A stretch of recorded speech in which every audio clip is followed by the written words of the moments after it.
Okay, I made this video before, but the file got corrupted. Here we have a Encon Industrial from 1995. Or at least that's what, there's a label inside the motor, or I can't remember if it's on top of the motor or inside the motor. I did have to take the motor apart in it to clean the bearings. Somewhere it was labeled 2/95, which implies that it was made in February of 95. Must have been inside because I'm not seeing it. Anyhow, I've been trying to figure that out because my 98 catalog shows these, let me see if I have the 98 catalog close by and I can show you what it would look like. I don't know if it's going to be easy to find. I'm not going to take too long on it because the video is just sitting here. But if I have it, easy to reach. Yep. Let's see, this is 1997, sorry. And if you give me just a second, I will find it in the catalog and show you.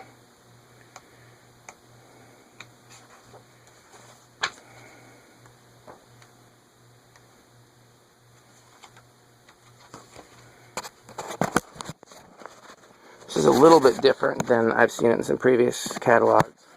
So I'll look through the catalogs when I have more time, but you can see it's a thicker motor.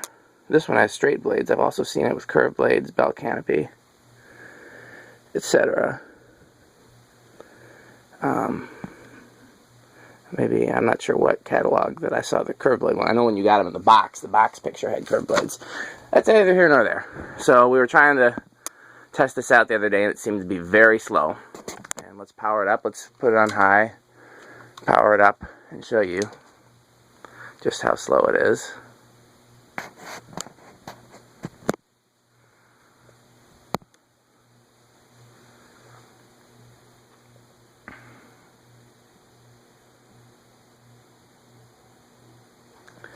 I got a request to do more videos from a different angle. This is a very small space and the fans hang down low, so in order to get this angle I have to go into the corner and kneel. So I usually don't do that till the end of the video, but I'll try to do it more. So that's how it behaves. And in the other video I swapped out a 3.5 microfarad, excuse me, the original capacitor is 3.75 microfarads, 3 3/4. And I swapped out another 3 3/4 and a 4, and it went considerably faster with the 4 and was exactly the same with the 3 3/4. So what we're going to do today, I have my capacitor tester here today. This is a multimeter that's got a variety of functions. It's got 20 amp meter. I didn't know that, so I can theoretically use this for everything. It's got tests for capacitance, impedance, voltage. So that makes it a pretty useful tool. It was only $11 on eBay. I think it came from China or Taiwan or something like that. I read all the reviews before I got it because it's not a name brand coming direct from overseas. And what everybody pretty much said was it's very accurate. There were a lot of technicians that compared it to their $200 fluke meters, which I also have one, and said it was just as accurate. It's just really flimsy. So they said if you're going to be using it, a lot, buy a couple, have a backup. You can buy 3 of them and you're barely at the 6 of the cost of a fluke one. So I keep my fluke one in my toolbox where it gets roughed around a little bit, and this one stays put at either this shop or the other shop. But my fluke doesn't have a capacitor function. So letting this spin down with the original capacitor. I'm going to put the in my beautiful camera stand. And what we're going to do is we're going to open it up and we're going to test the capacitor value.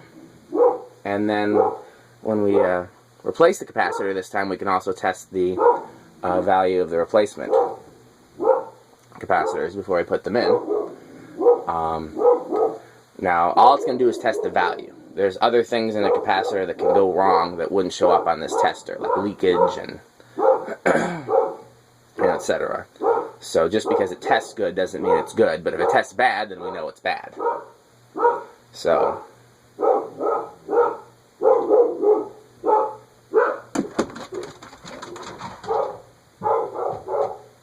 as much barking upstairs, which usually means that FedEx or UPS is here. Could be somebody else, though.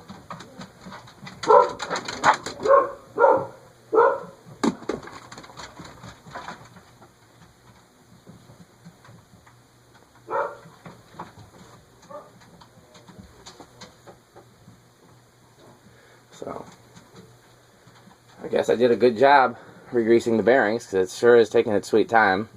Then again, as I said in the other video, these blades are very heavy. They're steel blades, and they're heavier than... A lot of industrials have steel blades. I don't know why that was an option instead of aluminum. Maybe steel is cheaper than aluminum. That goes against common sense to me, but maybe it's true. I don't know. I've never checked into that. But maybe it's easier to make them out of steel. I don't know. I don't know the reason why most industrial fans, and especially cheaper industrial fans, usually have steel blades when aluminum is better. Aluminum is much lighter, and so therefore it's much less strain on the motor. But these are the heaviest blades on any 56-inch industrial fan that I can remember. Definitely way heavier than, for example, the Dayton leading edge fans that also have steel blades. Moss Caribbean Breezes have steel blades. Off the top of my head, every industrial ceiling fan other than EnviroFan Gold Lines have steel blades. So, but I could be wrong about that. I haven't researched that in a long time. But it's awfully silly to me when the aluminum blades definitely are much better for performance. So that's a contributory factor in why it's taken so long here. But as soon as it stops, we will check out the capacitor value and see how that is.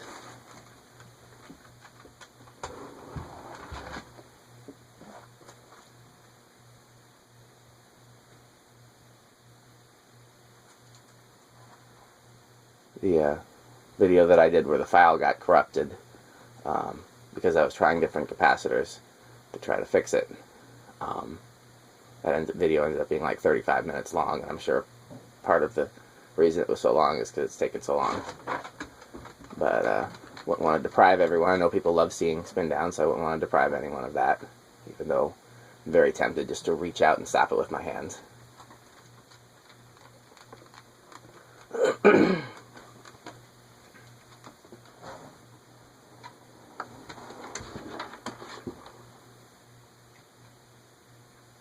Okay, we're almost there. Good enough. So, luckily with most commercial fans, you can just lift the lower canopy to work on the fan. And what I'm going to do is I am going to disconnect one side of the capacitor just to make sure I get a good reading. And capacitance tester set to 20 microfarads. The settings are 200 microfarads, 20 microfarads, 2 microfarads, 200, I guess that's nanofarads. I don't usually deal in that small. 20 nanofarads, and then I think this is picofarad. I don't know. I'm going to say something wrong because I haven't studied this in a very long time. So, let's see if I can even sit this on the blade and still see the reading. Nope. Let's see here. I have alligator clips, that would also help, but I don't know where they are, so this is just going to be the way it is. You came after me. Ah, I've got some help. Fellow fan collector Andy is here, and he's decided to make an appearance in the video. So it's practically a celebrity around these parts. Cameo appearance. Cameo by my left hand. And I'm testing the wrong wire, so that's why I'm not getting a good reading. I was doing the red wire from the motor instead of the red wire from the capacitor, so I'm just reading across the capacitor here. And that capacitor is reading 2.65 microfarads. So that capacitor is in fact bad. So that is the reason why it is going so slow. So what we're going to do is we're going to get it out of there, because there's no point in keeping a bad capacitor in place. Okay, well, I guess that'll work after all. This is not the right screwdriver for the job, it's just the one I happen to have. Oh, I've got a better one right here. So,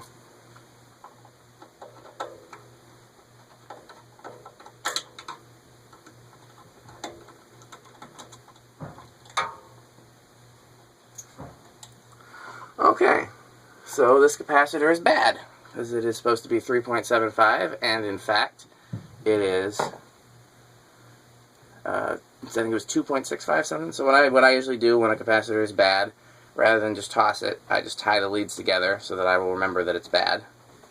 And I really should just toss it, but somehow I think it'll be useful. So we'll do that for now, and it'll probably get tossed later. And I'm going to go over here to my, where's the capacitor tester? There it is. Got a big box of capacitors over here. And let's see if we can find a 375. There's a 475.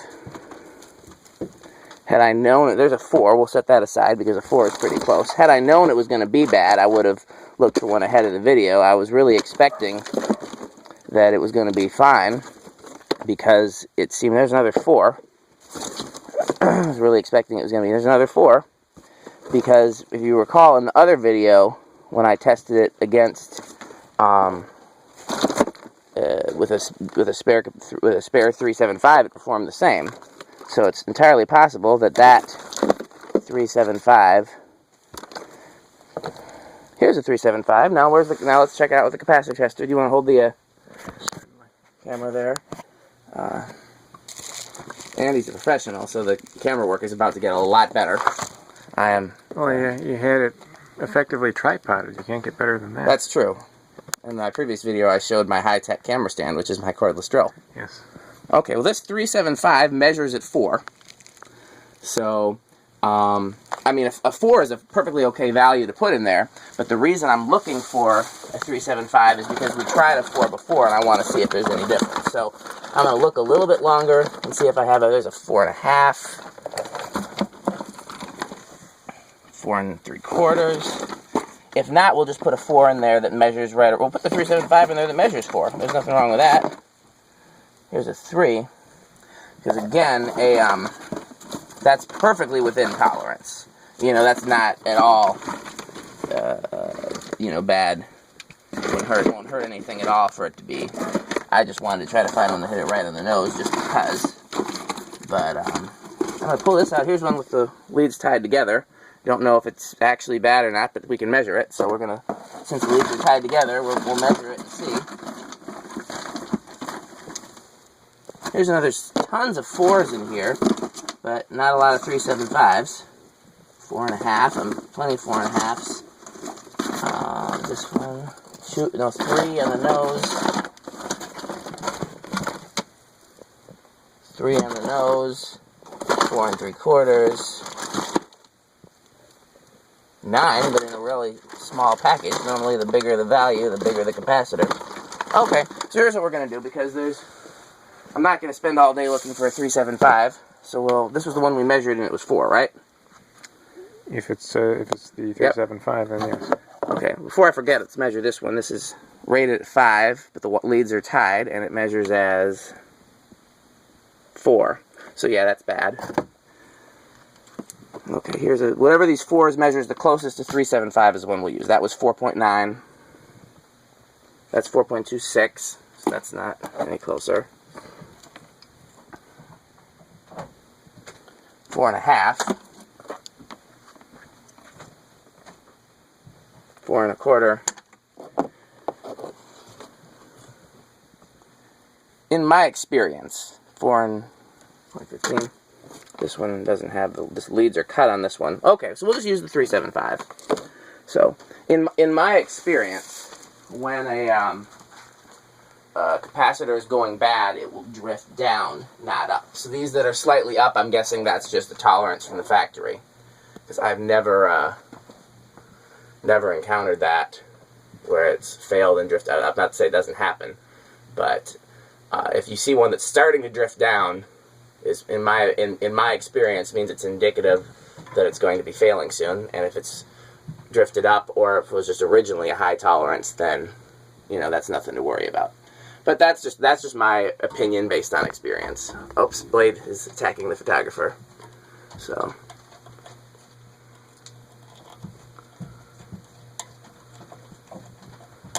Okay,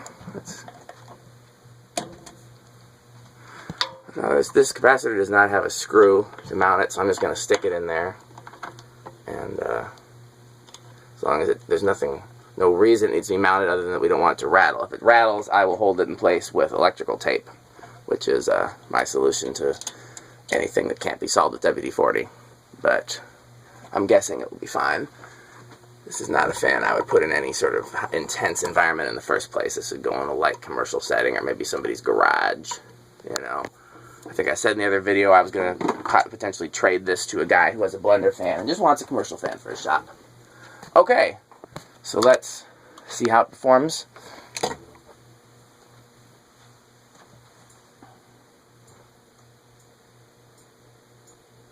Okay, something is hitting under the lower canopy. So we're going to see what that is. It's probably just a wire.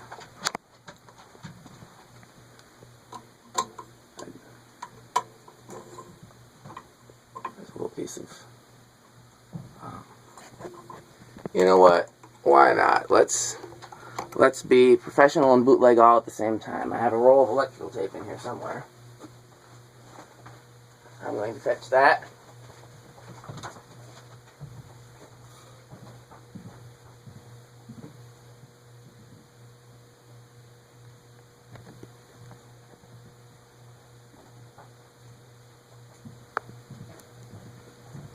This is a bootleg fix, but I can't tell you how many times I've done this in commercial environments.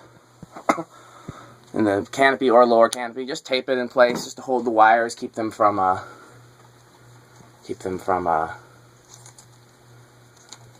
moving around and then making noise and causing other problems. So again, this is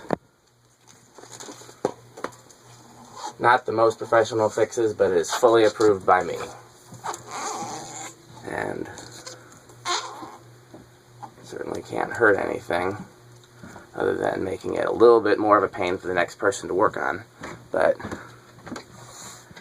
other than me, who's going to go inside and work on a fan around here anyways? Probably just... So...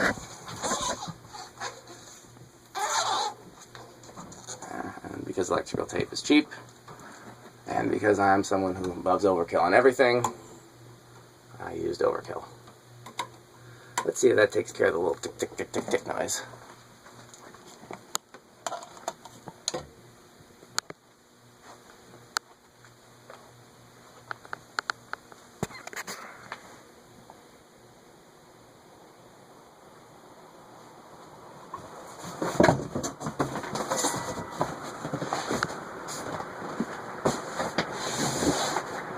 That definitely seems better, and it's no surprise that it would be. If the original capacitor was failed all the way down to 2. That's pretty bad. If I ever have a day when I have nothing better to do, I should go through that box of capacitors and just test them all and toss all the ones that are way off. But your phone says, unfortunately, voicemail has stopped. Okay, well, fortunately, I don't care. I've been having all kinds of phone errors yesterday and today, and as well. That's how the video file for this previously got corrupted. So, okay, let's go through the speeds. I'll let it spin down at the end, but for now, we're just going to stop it by hand and go through the speeds. Start on low.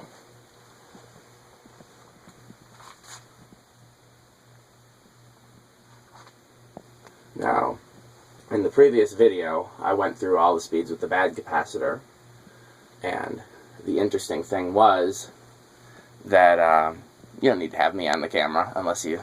I mean, I am very attractive, but, you know, people can go to my Facebook page if they want to gaze at my beauty. I'm sorry.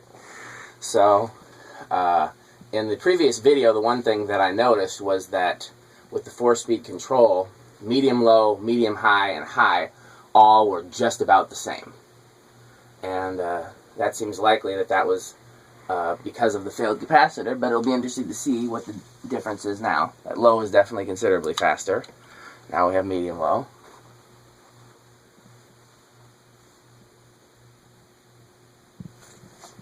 These are pretty cheap, horrible, junky commercial fans, but They're not the worst. The worst, I would say, are probably the Heritage ones that Menard sold for a while. Those were really bad. Honestly, I think these Airmasters, I'm looking at the one from the previous video, the Indian made one, might even be worse. I've seen way more of those fail than I have seen these Westinghouse Encon, etc. ones fail. But, okay, so that's medium-low. It's quite fast for medium-low. Really? Oh, you stopped it? I killed it, so... Oh, no need to do yourself. that. That's going to confuse me. I'm easily confused. So when I got medium-high. Yeah, I'm going to do another video with the Airmaster, possibly today, hopefully today, where we do the same thing with that one, check the capacitor value and check the amperage, because that one was also abnormally slow on high, and I also tried replacing the capacitor with no success. So that's medium-high. Yeah, there's definitely the speeds other than low are definitely all pretty fast, but I'm noticing a difference, at least in this case, with the previous capacitor. I didn't even really see much of a difference at all.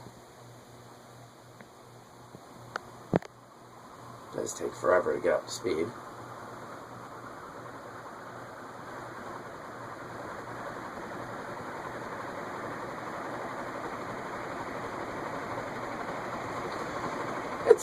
Again, it's not not the most air movement by any means, and not the most resilient motor by any means, but for somebody who has a garage or a covered porch or something like that, and they really don't care about having the best, but they want something that's better than a residential fan, I don't think these are the worst. They're just, again, you compare them to, you know, pretty much every other commercial offering out there, and they're so let's do spin down time. And if you want to pass me the camera, I've been requested to have this camera angle more, which is me. Whoops, my finger. That wasn't the camera angle, not the one with my finger. Which is me kneeling down here in the corner. I can't remember what video I did, but I came here at the end, and they were like, "Can you just do that the whole time?" And the problem with that is I can't change the speeds, and plus it's kind of awkward to have to go find the corner and kneel down in it. But I can at least do it for the spin down time.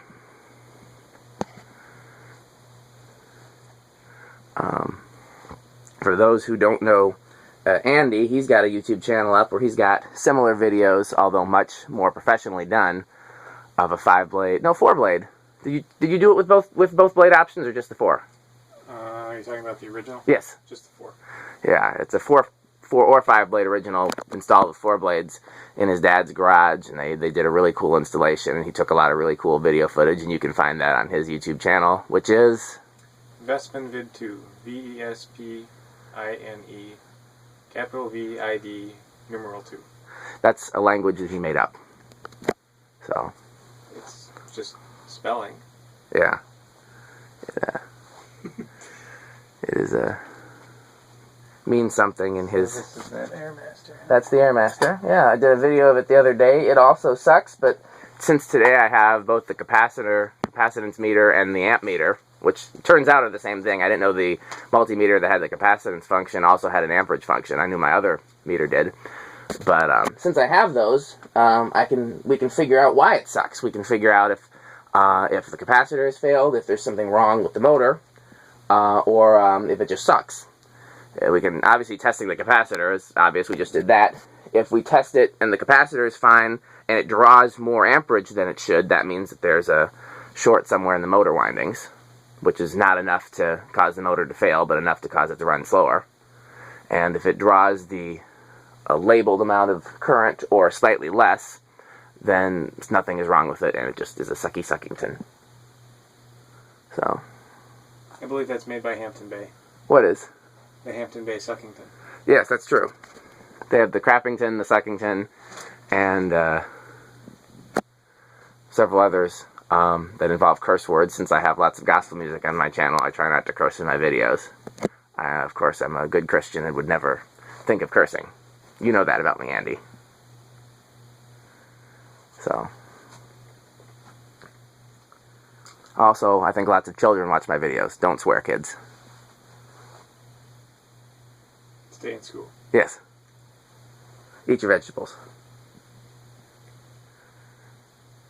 I feel like I should hold my breath watching that thing. Like if I exhale too much, it might affect the... Yeah, I think if you hold your breath waiting for it, you'll die. It's, the good thing about a long spin down time is it means that the bearings are good, which is especially good here because these bearings were horrible when I got it, and I tried oiling it without opening the motor, which is my normal method, and I managed to free them up, but they were still very noisy, so I ended up opening the motor and greasing them, and now it runs beautifully. Normally I would replace the bearings if I opened the motor, but I just didn't have that kind of time. So, yeah, we'll see what other videos we get to today. On the list is a surprise Hunter original variation for the museum. You know, checking out this other Airmaster and seeing what's wrong with it. And I think I realized I never did a performance video of the fans installed down here. These EnviroFan, Decora fans, and whatnot, where I show them on all the speeds. I think they've only ever been shown on low. So my goal is to get that done sometime. I just don't know what all we're going to get to today. Depends on time and phone battery life and other such things.